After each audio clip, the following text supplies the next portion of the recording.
하나님께서는 아론의 지팡이에 싹이 나게 하셨습니다. 그러므로 하나님께서 이스라엘 가운데 아론을 택하셨음을 보여주셨습니다. 그러면 그것으로 끝인가요? 아니에요. 하나님께서 택자 아론에게 사명을 주십니다. 그 사명이 무엇이었습니까? 첫 번째는 제사로 하나님을 섬기는 것입니다. 그리고 두 번째는 그 제사를 통해 이스라엘 백성들을 섬기는 것입니다. 이렇게 택자에게는 사명이 있어요. 하나님을 섬기고 영혼들을 섬기는 사명입니다. 그렇다면 그 사명을 어떻게 감당해야 했습니까? 첫 번째는 질서를 지켜야 했습니다. 두 번째는 서로 합동하는 것이었어요. 그러니까 질서 안에서 합동하는 것. 이것이 사명을 감당하는 원칙이었습니다. 질서 안에서 서로 사랑으로 하나 될 때 하나님을 섬길 수 있어요. 그리고 영혼들을 하나님께로 인도하는 그 사명을 감당할 수가 있다는 것입니다. 그러면 하나님이 사명을 맡겨주셨으니까 그것으로 끝난 걸까요? 나 몰라라 하실까요? 그렇지 않아요. 하나님이 우리에게 맡겨주신 사명 그 이상의 은혜를, 보상을 베풀어 주십니다. 오늘 본문 말씀이 그 택자가, 사명을 감당하는 택자가 받을 그 보상을, 은혜를 말씀하고 있어요. 함께 그 말씀을 나눠보도록 하겠습니다. 8절 말씀 읽겠습니다. 8절이에요. 여호와께서 또 아론에게 이르시되 보라 내가 내 거제물 곧 이스라엘 자손이 거룩하게 한 모든 헌물을 내가 주관하게 하고 내가 기름 부음을 받았으므로 말미암아 그것을 너와 내 아들들에게 영구한 몫의 음식으로 주노라. 하나님이 아론에게 지금 무엇을 주겠다라고 약속하고 계십니까? 영구한 몫의 음식을 주겠대요. 거제물, 내가 내 거제물, 곧 이스라엘 자손이 거룩하게 한 모든 헌물을 내가 주관하게 하고 또 그것을 너와 내 아들들에게 영구한 몫의 음식으로 주겠다고 하십니다. 거제물을 영구한 몫의 음식으로 주겠다라는 거예요. 그렇다면 거제물이 무엇일까요? 많은 제사법이 있어요. 이렇게 흔드는 요제가 있고요. 이렇게 들어 올리는 거제가 있거든요. 이 거제물이 이렇게 들어서 올리는 그 거제로 드린 제물을 말해요. 그러나 여기에서의 거제물은 단지 거제로 드린 거제물을 한정하는 것이 아니에요. 이스라엘 자손이 거룩하게 한 모든 헌물을 내게 주관하게 하신다고 말씀하고 있잖아요. 그러니까 여기에서의 거제물은 이스라엘 자손이 드린 모든 헌물에 대한 대표적인 의미로 말씀하셨다고 봐야 합니다. 하나님은 이후에도 계속해서 거제물뿐만 아니라 요제물, 지성물, 첫 열매, 처음 난 것 모두를 너와 내 자녀에게 주시겠다라고 말씀하고 있기 때문이에요. 결국 거제물을 포함해서 이스라엘 자손이 드린 모든 헌물을 너 아론에게 주시겠다는 것입니다. 11절 말씀도 함께 볼까요? 11절이에요. 내게 돌릴 것은 이것이니 곧 이스라엘 자손이 드리는 거제물과 모든 요제물이라. 내가 그것을 너와 내 자녀에게 영구한 몫의 음식으로 주었은즉 내 집에 정결한 자마다 먹을 것이니라. 19절도 읽어볼게요. 19절. 이스라엘 자손이 여호와께 거제로 드리는 모든 성물은 내가 영구한 몫의 음식으로 너와 내 자녀에게 주노니 이는 여호와 앞에 너와 내 후손에게 영원한 소금 언약이니라. 이처럼 하나님께서는 3번씩이나 반복해서 각종 거룩한 제물을 너와 내 후손에게 영구한 몫의 음식으로 주시겠다고 말씀하고 있습니다. 성경에서의 3은 완전수잖아요. 완전수예요. 더 이상 확실할 수가 없어요. 3번씩이나 하나님이 약속하고 있어요. 무엇을 할 수 있습니까? 하나님의 사명을 감당하는 택자에게는 영구한 몫의 음식이 약속되어 있다는 거예요. 그러면 3번 반복하면 충분한 것 아닙니까? 그러나 하나님께서는 그 약속의 확실함을 영원한 소금 언약이라는 말씀으로 더욱 분명하게 확증해 주십니다. 소금의 특징이 무엇입니까? 변하지 않는다라는 거예요. 결국 하나님께서 아론에게 약속하신 영구한 몫의 음식은 절대로 변하지 않을 약속이라는 거예요. 지금 하나님께서는 아론에게 무엇을 말씀하시려는 것입니까? 내가 나의 사명을 감당하면 너의 먹고 사는 문제를 영구히 책임져 주시겠다는 것입니다. 우리가 이 땅에서 하나님의 사명을 감당하지 못하는 이유가 무엇입니까? 먹고 사는 문제가 염려되고 걱정되기 때문이에요. 사실 우리가 하나님의 사명을 감당한다고 하지만 먹고 사는 문제로 또 죽는 것이 두려워 얼마나 염려와 걱정을 하며 사는지 모릅니다. 그러니까 사명을 위해 살기는커녕 우리의 모든 관심사는 무엇을 먹을까, 무엇을 입을까, 온통 세상 이방인들이 구하는, 염려하는, 걱정하는 그것들을 우리 역시 동일하게 하고 있다라는 거예요. 그래서 먹고 사는 문제로 우리 대부분의 시간을 사용한다라는 거예요. 그런데 그처럼 염려하고 있는 사람들에게, 우리들에게 예수님께서 뭐라고 말씀하셨습니까? 마태복음 6장 33절입니다. 그런즉 너희는 먼저 그의 나라와 그의 의를 구하라. 그리하면 이 모든 것을 너희에게 더하시리라. 우리가 정말로 구해야 할 것, 마음을 쏟아야 할 것은 세상에 먹고 사는 것이 아니라는 거예요. 우리가 정말로 마음을 쏟고 구해야 할 것은 먼저 하나님의 나라와 의라고 말씀하고 있어요. 그리하면 너희들이 구하는 그 먹을 것, 입을 것, 그 모든 것을 너에게 더하여 주신다라고, 너희가 근심 걱정하는 그것을 더하여 주신다라고 말씀하고 계신다라는 거예요. 결국 예수님께서 하신 말씀은 오늘 하나님께서 아론에게 하신 말씀과 정확하게 일치해요. 내가 내게 맡긴 사명에 충성하면 나는 너를 지켜주겠다, 책임져 주시겠다라는 거예요. 지난주에 우리가 하나님의 말씀을 지키면 하나님은 우리를 지켜주신다라고 말씀을 드렸습니다. 오늘 말씀과 일맥상통해요. 하나님이 메어주신 그 자리에서 우리가 말씀을 지키면, 사명을 감당하면 하나님께서 우리를 책임져 주신다는 것입니다. 그러니까 먹고 사는 문제로 염려하라는 겁니까? 아니면 염려하지 말라는 겁니까? 다리 쭉 뻗고 살라는 거예요. 하나님께서 책임져 주시겠다는 겁니다. 그러나 우리의 문제는 믿지 못하는 거예요. 여러분, 이 말씀 믿으세요? 믿으십니까? 그러면 모든 염려와 두려움이 싹 사라져야 되겠죠. 문제는 믿지 못한다라는 거예요. 이것이 우리의 문제예요. 믿으면 다리 쭉 뻗고 살 수가 있어요. 근데 믿지 못하니까 염려와 두려움에 떠는 것입니다. 단지 믿으면 되는데 믿는 게 그렇게 어려워요. 여러분, 믿으시기 바랍니다. 그렇다면 하나님께서 택자들에게 약속하신 영구한 몫의 음식은 과연 무엇일까요? 1차적으로는 이 땅을 살아가는 동안 우리에게 필요한 육적인 양식을 공급해 주신다는 것입니다. 이 땅에 살아갈 때 하나님께서 우리의 먹고 마시는 것, 입는 것 책임져 주신다는 것입니다. 그러나 하나님께서 영구한 몫의 음식이라고 말씀하셨다는 사실을 우리가 생각해 봐야 합니다. 결국 하나님께서 택자에게 약속하신 음식은 이 땅에서 필요한 육의 양식을 포함하여서 영원한 생명의 양식을 말씀하시는 것입니다. 요한복음 6장 54절, 55절 말씀 읽어드릴게요. 내 살을 먹고 내 피를 마시는 자는 영생을 가졌고 마지막 날에 내가 그를 다시 살리리니 내 살은 참된 양식이요 내 피는 참된 음료로다. 육신으로 오신 하나님께서 내 살을 먹고 내 피를 마시는 자는 영원한 생명을 가졌다고 하십니다. 그래서 마지막 날에 다시 그를 주님께서 살리신다라고 말씀하세요. 따라서 내 살은 참된, 먹고 죽는 양식이 아니라 먹고 사는, 영원히 사는 참된 양식이라고, 참된 음료라고 말씀하시는 거예요. 결국 우리에게 주시는 영구한 몫의 음식은 바로 하나님 자신이에요.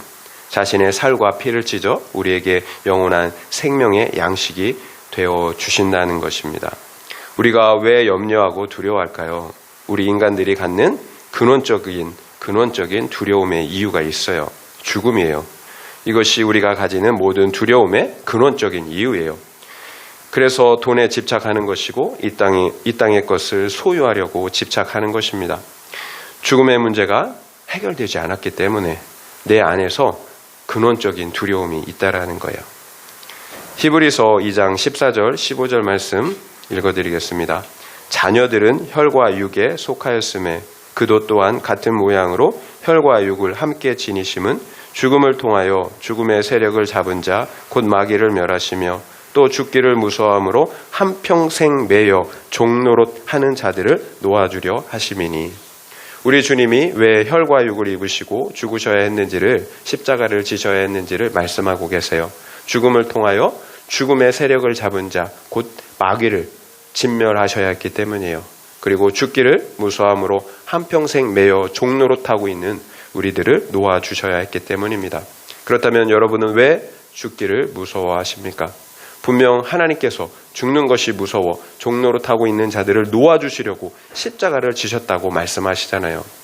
이미 우리 주님께서 십자가에서 우리의 죄와 죽음의 문제를 다 해결해 주셨다는 것입니다. 그렇다면 이제 죽는 것이 두려우면 안 되는 거예요. 죽음의 문제를 해결해 주셨잖아요. 죽는 것이 두려워 벌벌 떠는 종노릇하는 사람들을 놓아주시려고 혈과 육을 입으시고 십자가를 지셨다라는 거예요. 그래서 죄의 권세, 사망의 권세를 가지고 있는 사탄을 진멸하셨어요. 우리를 사탄의 권세에서 자유케 주셨다라는 거예요. 그런데 왜 여전히 우리는 두려워하고 염려를 하고 계십니까? 결국 우리가 두려운 이유, 염려하는 이유는 죄의 문제, 죽음의 문제가 해결되지 않은 것입니다. 내 죄를 대속하신 예수님의 십자가를 온전히 믿지 못하기 때문이에요. 우리 믿음에 무슨 문제가 있는 거예요. 여러분, 주시면 먹고 안 주시면 금식하고 죽으면 천국 간다라는 그 말이 여러분 허튼 말이 아니에요. 이것이 진리예요. 여러분, 진리라고 믿어지십니까? 그래서 믿음의 문제라고 말씀을 드리는 거예요. 믿음을 가진 자는 자유예요. 자기 생명을 내어놓기까지 자유하잖아요. 여러분, 생명을 내어놓으라는 말이 아니에요. 자유하라고 드리는 말씀이에요. 여러분의 심령 안에서 믿으세요. 그래서 자유하세요. 여러분, 왜 우리가 두려움에 염려에 쌓여 있어야 합니까? 여러분, 이기셨어요. 죄와 사망을. 여러분, 자유하시기 바랍니다. 여전히 사단에게 속고 있는 거예요. 여러분, 자유하지 않다면 여전히 속고 있는 거예요. 여러분, 죽음을 이겼어요. 예수님이 죽음을 이기셨어요. 우리가 예수 안에서 함께 죽음을 이긴 것입니다. 여러분, 자유하시기 바랍니다. 베드로전서 1장 17절 말씀을 읽어드릴게요. 외모로 보시지 않고 각 사람의 행위대로 심판하시는 이를 너희가 아버지라 부른즉 너희가 나그네로 있을 때를 두려움으로 지내라. 너희가 나그네로 있을 때를 두려움으로 지내라고 말씀하세요. 결국 이 땅의 삶, 우리의 정체성은 나그네예요. 우리가 가야 할 본향, 집이 있는 사람들이라는 거예요. 그런데 우리는 왜 이 세상에서 영원히 살 것처럼 살아갈까요? 왜 그렇게 소유하려고 할까요? 왜 없는 것만 비교하며 힘들어 할까요? 또 우리가 죽는 것을 왜 그렇게 힘들어하고 슬퍼해야 합니까? 여러분, 수고와 슬픔뿐인 이 세상이잖아요. 우리는 이 땅에서 우리에게 주신 사명을 잘 감당하다가 하나님이 부르시면 언제든지 영원한 하나님 나라로 돌아가야 합니다. 이것이 우리의 정체성이에요. 여러분, 절대로 이 사실을 잊어버리면 안 됩니다. 나그네라는 사실을 잊어버리고 이 땅에 정을 붙이고 살면 안 된다라는 거예요. 빌립보서 3장 20절 말씀 읽어드릴게요. 그러나 우리의 시민권은 하늘에 있는지라 거기로부터 구원하는 자 곧 주 예수 그리스도를 기다리노니. 이것이 우리의 믿음입니다. 우리는 비록 이 땅을 살아가지만 우리의 시민권은 하늘에 있어요. 우리는 하나님 나라의 시민이라는 거예요. 이 땅의 시민이 아니에요. 우리의 구원자 예수 그리스도께서 오시면 이제 이 세상도 끝이 나요. 모든 만물이 불타서 사라지고 말아요. 그리고 만물을 새롭게 하시는 하나님의 능력으로 옛 하늘과 옛 땅은 새 하늘과 새 땅으로 회복되어집니다. 여러분, 그렇다고 오해하지 마세요. 이 세상을 비관적으로 염세적으로 살자라는 말이 아니에요. 우리는 이 땅의 삶을 반드시 충실히 살아야 합니다. 다만 우리가 이 땅에서 궁극적으로 소망하고 바라봐야 하는 것이 무엇이냐라는 거예요.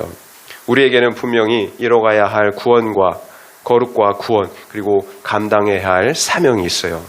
이 사실을 잊게 되면 우리는 이 세상에 취해, 이 세상의 향락에 취해 잠들고 마는 거예요. 여러분, 잠들어 있으면 안 돼요. 그래서 성경은 향락을 좋아하는 자는 살았으나 죽었다라고 말씀하고 있어요. 이 세상에 취해 있는 자, 그래서 영적으로 잠자고 있는 자들은 살아있지만 죽었다라고 말씀하고 계신다라는 거예요. 여러분, 나는 가야 할 본향이 있는 이 땅의 나그네라는 사실을 잊어서는 안 됩니다. 적용 질문 드리겠습니다. 나에게 중요한 것은 먼저 그의 나라와 의를 구하는 것입니까? 아니면 먹고 사는 문제입니까? 한번 생각해 보시기 바랍니다. 나에게 중요한 것은 먼저 그의 나라와 의를 구하는 것입니까? 아니면 먹고 사는 문제입니까? 왜 그런지 한번 생각해 보시기 바랍니다. 20절 말씀 읽겠습니다. 20절이에요. 여호와께서 또 아론에게 이르시되 너는 이스라엘 자손의 땅에 기업도 없겠고 그들 중에 아무 분깃도 없을 것이나 내가 이스라엘 자손 중에 내 분깃이요 내 기업이니라. 하나님께서 아론에게 다시 말씀하십니다. 너는 이스라엘 자손의 땅에 기업도 없대요. 그들 중에 아무런 분깃도 없다라고 말씀하세요. 여러분이 이 말씀을 들으면 어떤 생각이 드십니까? 이 땅에는 어떤 기업, 산업도 분깃도 없다라고 하세요. 그래서 섭섭하십니까? 나는 이 땅에서 성공도 하고 출세도 하고 명예도 얻고 누릴 것이 너무나 많은데 1절 기업이 없다라고 말씀하신다라는 거예요. 여러분 섭섭하시나요? 그런데 뭐라고 말씀하세요? 하나님이 친히 내가 나의 기업, 너의 분깃이라고 말씀하세요. 여러분 하나님이 나의 기업, 나의 비즈니스라는 거예요. 나의 산업. 여러분 이 말씀을 들어도 섭섭하십니까? 아니면 큰 기쁨, 위로가 되십니까? 저는 하나님이 나의 기업, 나의 분깃이라고 하시는 이 말씀이 너무나 좋아요. 너무나 큰 위로가 됩니다. 제가 잃어버렸던 그 사역의 방향, 인생의 방향을 다시 회복할 수 있는 말씀이 된다라는 거예요. 여러분 제가 아이들에게 이렇게 물어봤던 적이 있습니다. 여러분은 아버지 주머니에 있는 돈을 원해요? 아니면 아버지를 원해요? 만약 둘 중에 하나만 가질 수 있다면 여러분은 아버지의 돈과 아버지 둘 중에 무엇을 원하냐고 물었던 적이 있어요. 어떻게 대답했을까요? 아버지 돈을 원한다고 말했던 아이는 한 명도 없어요. 아이들도 다 아는 거죠. 바보가 아닌 이상 그럴 수가 없어요. 만약 아버지의 주머니에 있는 돈을 가지면 단지 돈을 소유하는 것으로 끝이 납니다. 그러나 아버지를 가지면 아버지의 돈을 포함하여서 아버지의 모든 소유가 나의 것이 됩니다. 하나님이 나의 기업, 나의 분깃이라는 말이 이런 의미예요. 결국 복 중의 복은 하나님이 나의 기업, 분깃이 되는 것입니다. 이 세상에 그 무엇을 얻는 것이 아니에요. 하나님은 지금부터 영원까지 우리를 책임져 주실 수 있는 전능하신 아버지잖아요. 하나님을 얻으면 다 얻은 것이지만 하나님을 잃으면 모든 것을 얻었어도 실상은 모든 것을 다 잃은 것입니다. 이것이 지혜예요. 무엇을 얻을 것이냐. 여러분 헛똑똑이 아시잖아요. 헛똑똑이.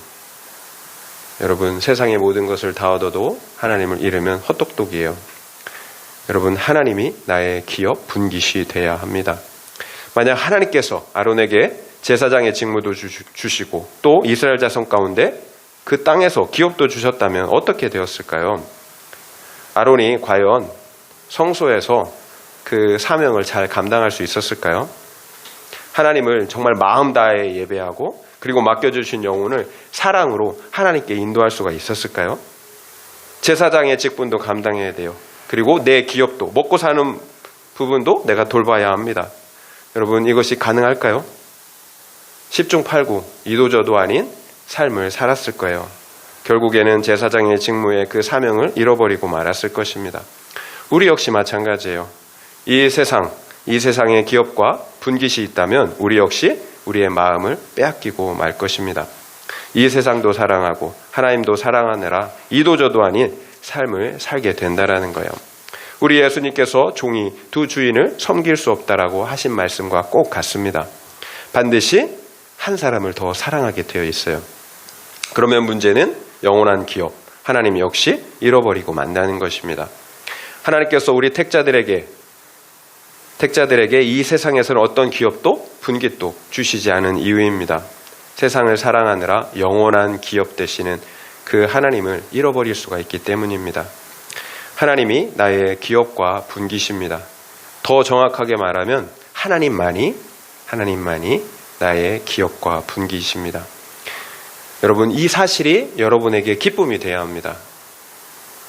여러분 이 사실이 기쁨이 되십니까? 위로가 되십니까? 여러분, 그렇지 않다면 여러분 믿음을 회복하셔야 돼요. 여러분의 그 신앙의 방향을 회복하셔야 돼요. 하나님이 나의 기업이고 분깃이에요.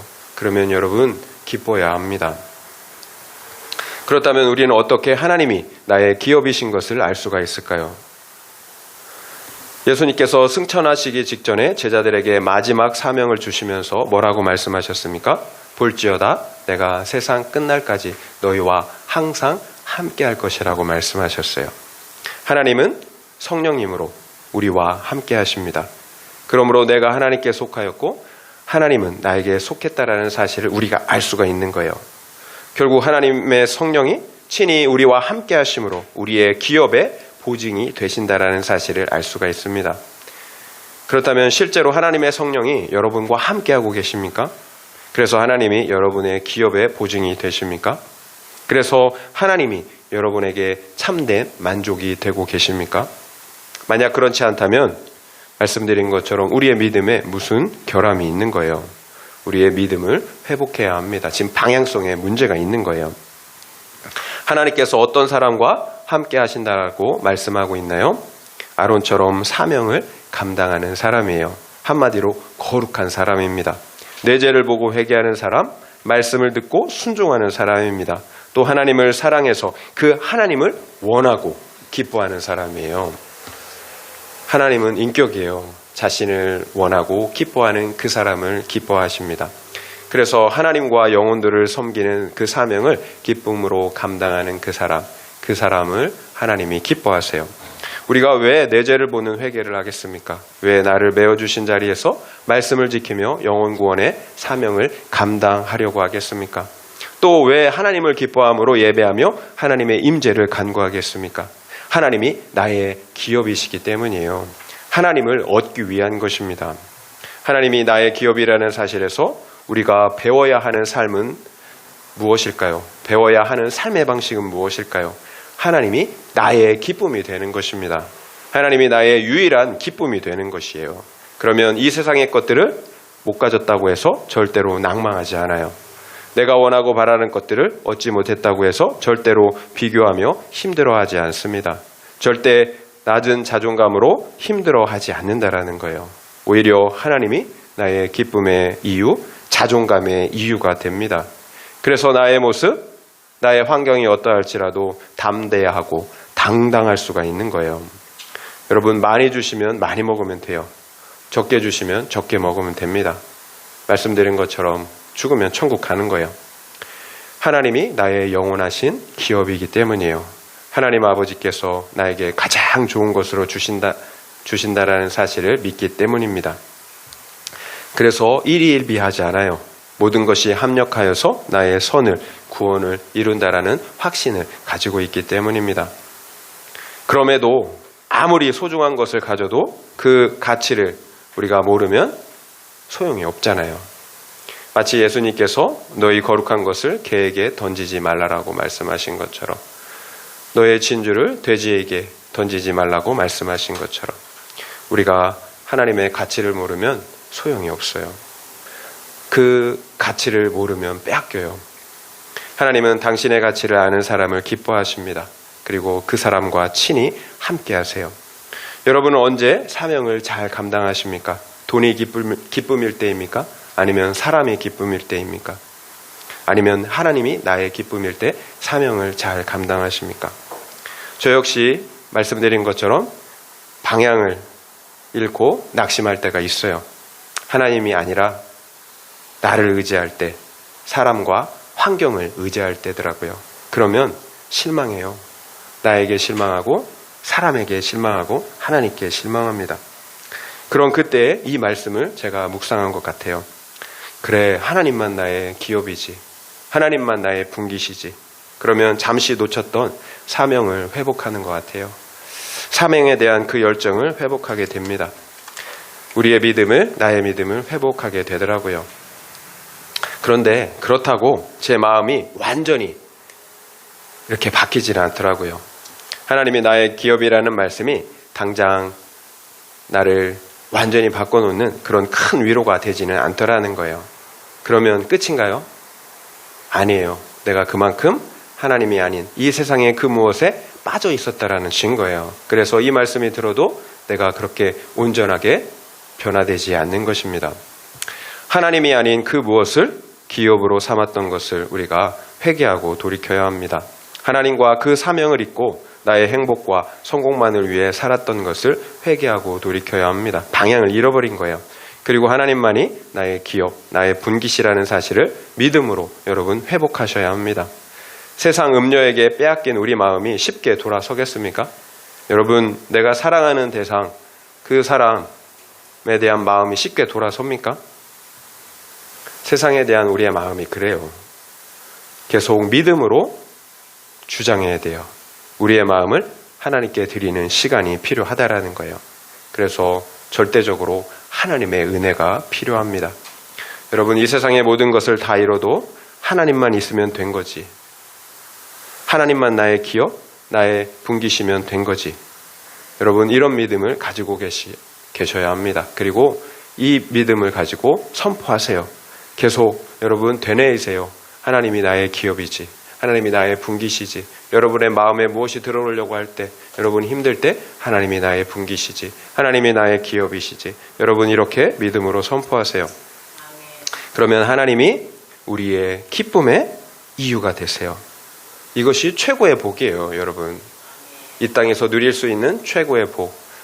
하나님이 여러분의 기쁨이 되는 것입니다. 사람들이 나를 박해하고 미워할 때, 세상에서 실패하고 넘어졌을 때, 나에게 실망하여 힘들 때 나의 분깃은 이 세상에 있지 않다라는 사실을 기억해야 합니다. 나의 기업, 나의 분깃은 오직 하나님이라는 사실을 기억해야 합니다. 여러분, 이 사실을 기억하면 다시 잃어버린 삶의 방향을 찾을 수가 있습니다. 여러분, 마음이 우울하십니까? 슬픔이 있습니까? 내 뜻대로 되지 않아서 너무 힘이 드십니까? 하나님이 나의 기업, 나의 분깃입니다. 여러분, 그러면 충분한 것 아닐까요? 하나님이 나의 아버지 되십니다. 이것이 변하지 않는 소금 언약이에요. 하나님이 우리에게 약속해 주신 변하지 않는 소금 언약입니다. 어떤 분이 이런 말씀을 하시더라고요.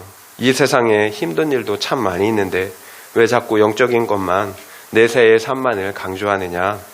이 땅에서의 삶도 힘들다. 그래서 현실적인 위로의 말씀도 해 주셔야 한다. 이런 말씀을 하시더라고요. 제가 그분에게 이렇게 말씀을 드렸어요. 영원한 삶에 대한 분명한 확신이 있어야 이 땅에 힘겨운 삶 역시 살아갈 힘이 있지 않겠습니까? 우리 믿는 자들에게 이 땅을 살아갈 능력과 힘의 근원이 어디로부터 나오겠습니까? 하나님이잖아요. 하나님으로부터 오는 능력과 힘, 그 생명을 우리가 누리지 못하는데 어떻게 힘든 이 땅의 삶을 살아낼 수가 있겠어요? 결국 사람들은 하나님께로부터 오는 근원적인 위로보다 지금 당장 사람으로부터 오는, 환경으로부터 오는 일시적인 위로를 원하는 것입니다. 문제는 그것이 참된 위로일 수 있느냐라는 거예요. 우리의 기업이신, 우리의 생명이 되시는 하나님으로부터 우리가 떨어져 있는데 그것이 무슨 참된 위로가 될 수가 있느냐라는 거예요. 나의 생명조차 확신할 수 없는 상태가 될 수가 있다라는 거예요. 우리가 우리의 생명과 힘의 근원이신 하나님을 온전히 믿고 신뢰할 때, 그래서 그 하나님이 나의 기업이 되실 때 이 세상을 이길 수가 있는 거예요. 내가 이 강력한 세상을 어떻게 이길 수 있겠어요? 하나님이 나의 기업이 되시니까, 나의 힘과 기쁨이 되시니까 이길 수가 있는 것입니다. 이것이 유일하게 우리가 이 세상을 이길 수 있는 방법이에요. 이 땅의 삶을 도피하자라는 것이 아니에요. 말씀드린 것처럼 하나님의 뜻이 무엇입니까? 하나님의 나라가 이 땅에도 이루어지는 거예요. 하나님의 나라가 이 땅에 오는 것, 이것이 하나님의 뜻이에요. 결국 이 땅의 삶의 목적은 잘 먹고 잘 살다가 끝나는 것이 아니라는 거예요. 그것은 하나님을 떠난 이 세상 사람들의 가치예요. 하나님의 뜻은 나를 통해 하나님의 나라가 이 땅에 이루어지는 것입니다.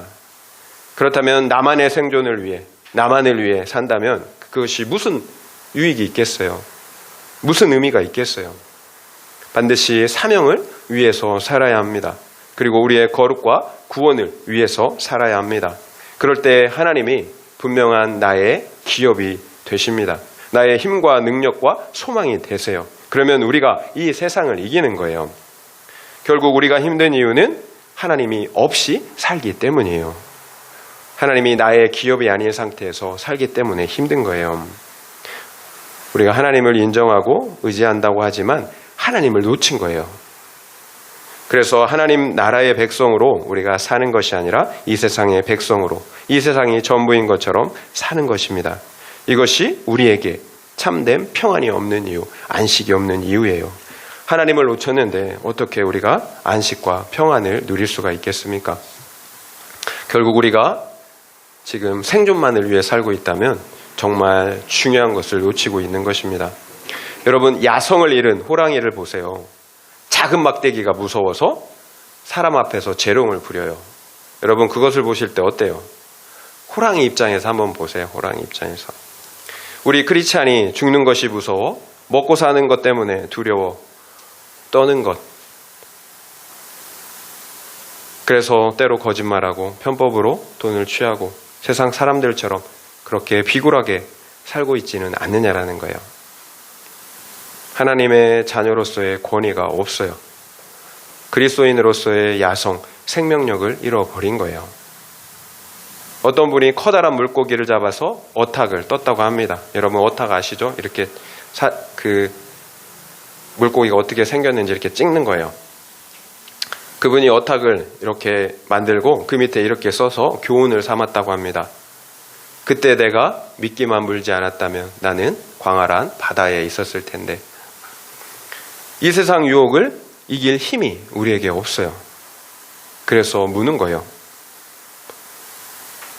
물면 어떻게 됩니까? 여러분, 이 세상의 유혹을 어떻게 이깁니까? 하나님을 기뻐하지 않으면, 이 세상의 유혹보다 하나님을 더 기뻐하지 않으면 어떻게 세상을 이깁니까? 이 세상의 음란한 우상들보다 하나님을 더 사랑하지 않으면 어떻게 이 세상을 이깁니까? 여러분, 진지하게 한번 고민해 보세요. 여러분의 기업은 하나님입니까? 아니면 이 세상의 그 무엇입니까? 여러분, 무엇을 더 기뻐하세요? 하나님입니까? 이 세상의 그 무엇입니까? 지금 내가 누리는 안정감은 무엇 때문입니까? 하나님 때문입니까? 아니면 배우자나 자녀, 아니면 재물이나 사람들의 인정과 같은 내가 가진 환경 때문입니까? 또 나는 무엇이 없어서 여러분 힘들어하고 계십니까? 하나님이 없어 힘든 겁니까? 아니면 내가 원하는 그 행복의 조건이 없기 때문에 힘든 것입니까? 사도 바울은 빌립보서에서 내게 능력 주시는 자 안에서 내가 모든 것을 할 수 있다라고 고백했어요. 내게 능력 주시는 자 안에서 내가 모든 것을 할 수 있느니라. 많은 분들이 이 말씀을 오해하시는데요. 하나님께서 내게 능력 주시기 때문에 내가 원하는 모든 것을 할 수 있다라는 말이 아니에요. 오히려 내가 부할 때도 가난할 때도 어떤 형편에서도 내게 능력 주시는 하나님 때문에 자족할 수가 있다라는 말이에요. 부에도 가난에도 자족할 수 있는 일체의 비결을 배웠다라고 말하고 있어요. 왜 그럴까요? 하나님이 나의 기업, 나의 기쁨, 나의 능력이 되시기 때문입니다. 여러분, 자존심과 자존감이 다른 것 아시잖아요. 자존심이 센 사람들은 자기를 의지하는 사람들이에요. 그래서 자존심이 센 사람들의 특징은 상처를 잘 받아요. 남의 말을 잘 받아들이지 못합니다. 잘 되면 교만하고 안 되면 열등감을 갖게 됩니다. 나를 의지하기 때문에 그런 거예요. 그러나 자존감이 높은 사람들은 하나님을 나의 기업으로 삼는 사람들이에요. 하나님을 믿고 의지하는 사람들. 나의 자존감의 이유가 십자가에서 나를 사랑하신 하나님께 있어요. 나의 자존감의 이유가 십자가에서 나를 사랑하신 하나님께 있다라는 거예요. 그래서 나는 하나님이 자기 생명을 주실 만큼 존귀한 존재예요. 그래서 자족해요. 겸손해요. 담대해요. 일희일비하지 않아요. 이것이 자존감이에요. 여러분, 이 세상에서 우리가 어떻게 자존감을 가질 수가 있겠습니까? 하나님이 우리의 자존감의 이유가 돼야 합니다. 그렇다면 어떤 사람은 나를 의지하고 또 어떤 사람은 하나님을 의지할까요? 뇌죄를 보며 회개하는 사람은 절대로 나 자신을 의지할 수가 없어요. 여러분, 뇌죄를 보는데 어떻게 나를 의지할 수 있겠습니까? 오직 십자가의 예수 하나님만 의지할 수밖에 없어요. 그러나 뇌죄를 보지 못하는 사람들은 절대로 하나님을 그렇게 간절하게 믿고 의지할 수가 없어요. 그래서 끝까지 하나님을 의지한다고 하지만 나를 의지하는 것입니다. 내 죄를 보는 것이 이렇게 중요해요. 회개가 이렇게 중요해요. 그래야만 십자가의 하나님을 믿고 의지할 수가 있기 때문이에요. 그래야만 십자가의 하나님만을 기뻐할 수가 있기 때문입니다. 결국 내 죄를 숨기는 사람들은 자존감이 낮을 수밖에 없어요. 누가 내 죄를 알까봐 두렵고 또 그 죄가 드러나면 수치스러워서 견딜 수가 없는 것입니다. 그러나 내 죄를 보고 인정하는 사람들은 자존감이 높을 수밖에 없어요. 하나님이 나의 기업, 나의 가치이기 때문이에요. 하나님이 나의 기업, 나의 가치이기 때문에 자존감이 높을 수밖에 없어요. 그래서 나의 죄를 오픈하고 인정할 수가 있는 거예요. 그리고 다른 사람의 죄도 허물도 판단하고 정죄하지 않는 거예요. 동일하게 우리가 긍휼히 여길 수 있는 이유입니다. 적용 질문 드리겠습니다. 나는 하나님 때문에 안정감과 평안을 누리고 있습니까? 아니면 나에게 있는 그 무엇 때문에 안정감과 평안을 누리십니까? 나는 하나님 때문에 안정감과 평안을 누리고 있습니까? 아니면 나에게 있는 그 무엇 때문에 안정감과 평안을 누리십니까? 한번 생각해 보시기 바랍니다. 말씀을 마무리하겠습니다. 사명을 감당하는 택자에게 주신 언약, 변하지 않는 소금 언약은 무엇이었나요? 영원한 몫의 양식이었어요. 바로 하나님이 우리의 영원한 기업, 분깃이 되어 주신다는 것입니다. 하나님께서 우리를 이 땅에서뿐만 아니라 영원히 지키시고 책임져 주신다라는 약속입니다. 그러나 이 세상에서는 어떤 기업, 분깃도 없다라는 의미예요. 여러분, 이 사실을 잊지 말아야 합니다. 이 세상에서는 어떤 기업, 분깃도 없어요. 오직 하나님만이 나의 기업, 나의 분깃입니다. 우리는 이 땅의 나그네라는 사실을 기억해야 합니다. 가야 할 본향이 있는 사람들이에요. 따라서 이 땅에서의 삶은 나의 거룩과 구원을 이루고 그리고 우리에게 맡겨주신 사명을 감당하는 시간들입니다. 그래서 하나님이 반드시 나의 기업, 나의 실제적인 기쁨이 되어야 합니다. 하나님께서 우리 안에서 영생하도록 솟아나는 그런 기쁨의 샘물이 되어야 한다는 거예요. 이처럼 하나님이 우리의 실제적인 생명과 능력이 되실 때만 우리는 세상을 이기고 또한 하나님이 주신 사명을 감당할 수가 있습니다. 하나님이 나의 기업, 기쁨이 되셔야 합니다. 이런 은혜가 있기를 예수님의 이름으로 축원드립니다.